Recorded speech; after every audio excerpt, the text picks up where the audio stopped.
Lepas tu makanannya pun semua sedap-sedap. Macam ada orang cakap kan, kadang makanan di sana tak sesuai selera. Tapi kali ni macam alhamdulillah semua senang je. Semua sesuai juga selera kami. Hai, Assalamualaikum. Saya Nur Zahia Budi Sabri dari Tawau Sabah. Assalamualaikum. Saya Fadila dari Tawau Sabah. Ini pengalaman pertama kami pergi umrah dengan Inkas Travel and Tours. Kami berdua je, adik-beradik, parents dah ikut. Pengalaman di sana, alhamdulillah banyak membantu. Lepas tu kakak-kakak semua tolong kami walaupun parents jauh, tapi kami tetap rasa macam dijaga macam tu.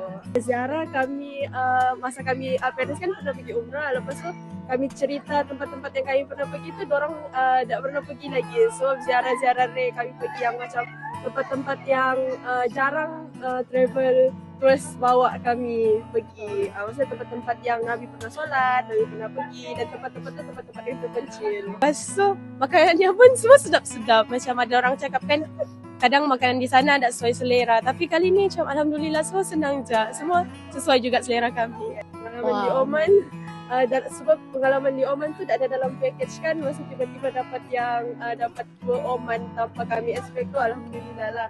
Di luar jangkaan Allah bagi. Terima kasih.